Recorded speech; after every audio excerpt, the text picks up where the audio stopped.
Hey everyone, welcome back to Picture Mavericks.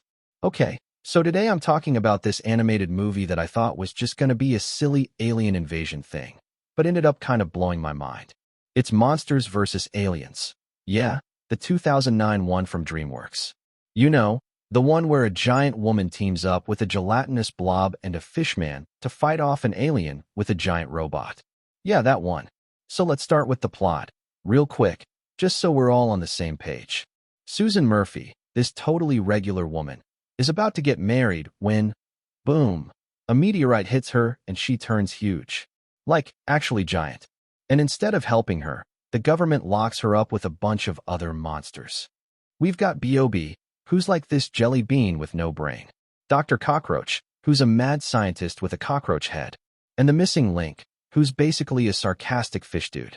Oh, and there's Insectosaurus, who's this massive bug that doesn't even talk, but is low-key adorable.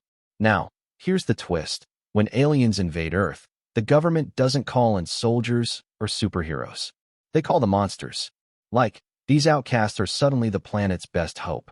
Which, if you think about it, is kind of wild. Like, the people who were locked away for being different are the ones saving everyone. That's kind of deep, right? Character arcs, especially Susan's.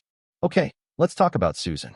She starts off super small, not just in size, but, like, emotionally too. She's planning her whole life around her fiancé, Derek, who honestly, kind of sucks. He's this self-centered news guy who only cares about his career. Susan thinks she needs to shrink herself, figuratively, to be loved. But after she literally becomes a giant, she starts realizing her actual worth. Like, at first, she just wants to go back to normal.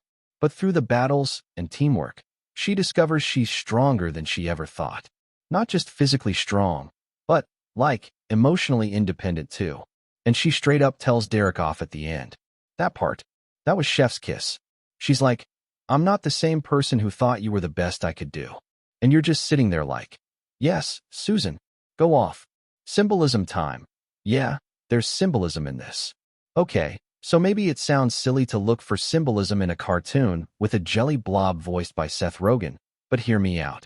The monsters represent people who are considered outsiders, people who don't fit into society's definition of normal.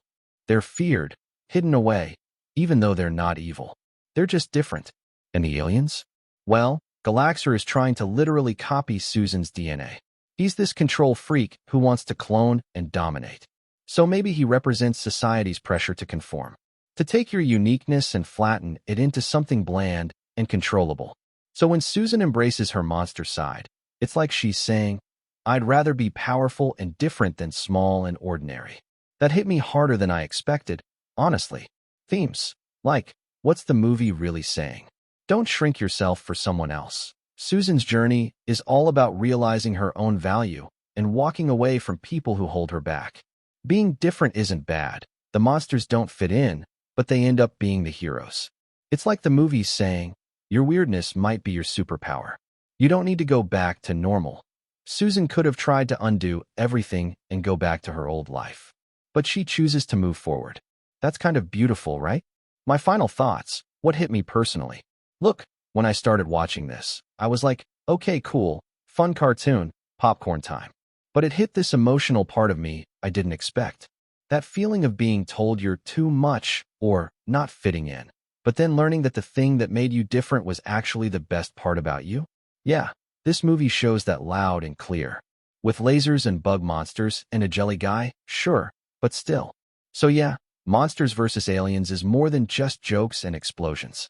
It's about self-worth, breaking free, and finding power in your weirdness. Anyway, thanks for listening to me overthink this kid's movie. This is Picture Mavericks. I'm out.